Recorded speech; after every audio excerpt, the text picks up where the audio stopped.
Underline. Omong dikit tapi nyelekit. Bersama Om Bob. Om Bob, akhir bulan Desember kemarin penangkapan dan juga penggerebekan terjadi di Tangerang dan mengakibatkan 3 teroris mati. Bagaimana Om Bob menggarisbawahi masalah ini?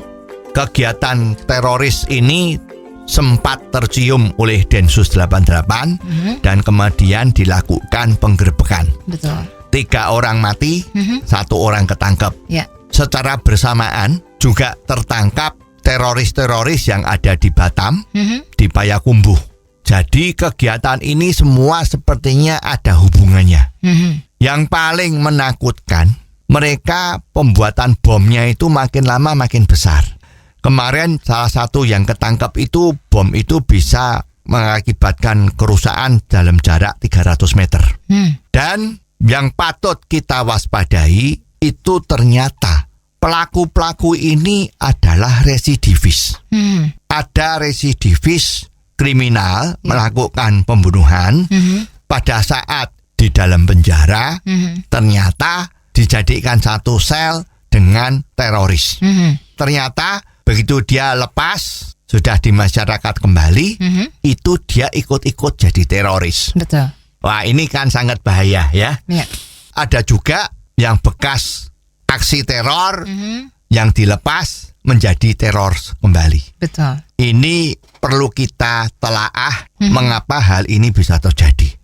Kalau kita melihat, salah satu faktor adalah kalau seorang kriminal dijadikan satu dengan teroris di dalam sel, pasti teroris ini akan melakukan cuci otak. Karena orang masuk penjara itu pasti frustasi. Nah, sama teroris itu dikasih janji-janji surga. Jadikan pengantin lah, gitu kan? Atau kalau dia sudah keluar dari masyarakat, sering-sering masyarakat kan jadi curiga. Ya, dia dianggap residivis, sepertinya dikucilkan. Nah, itu memang membuat dia bisa menjadi masuk ke teroris jadi pengantin, seperti itu. Supaya kejadian ini tidak terjadi lagi, baiknya bagaimana Om Bob? Tahanan itu harus dipisah. Ya, yang teroris dipisah, yang bukan teroris ya jangan dijadikan satu dengan teroris. Itu nomor 1. Nomor 2, kita juga perlu mikir. Selama ini kalau kita lihat hukuman yang dijatuhkan kepada teroris itu sepertinya kurang. Ada teroris yang cuma dihukum 4 tahun, ada yang di bawah 4 tahun, walaupun ada yang 7 tahun ya. Itu semua kalau dibandingkan di luar negeri itu kurang. Di luar negeri itu hukuman teroris itu relatif minimal 15 tahun. Dengan dihukum 15 tahun dan kalau penjara itu pengelolaannya betul, artinya jangan ada selundupan handphone ya, internet ya. Itu kalau dihukum 15 tahun itu teroris sudah kehilangan jaringan. Ya, mungkin atasannya dia sudah meninggal, teman-temannya sudah pada lari tidak tahu kemana ya, dan dia sendiri itu menjadi jera.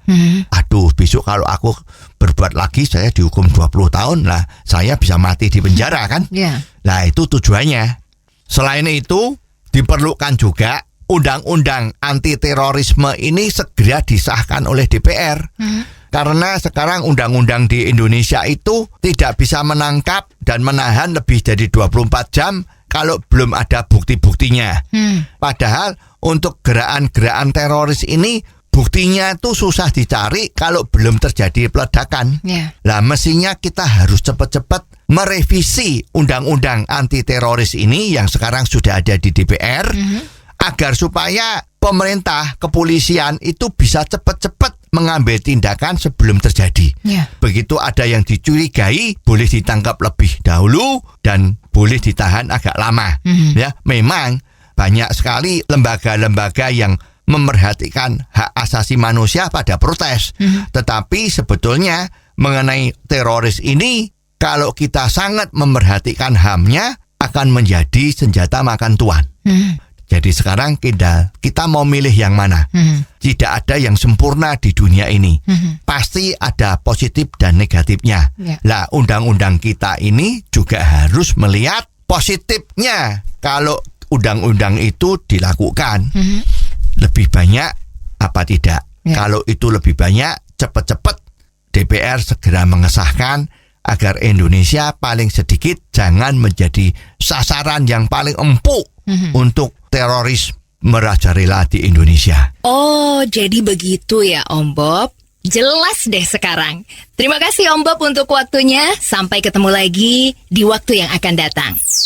Untuk kritik dan kasus yang perlu dikomentari Om Bob, silahkan kirimkan SMS Anda ke 0856 4141 6767.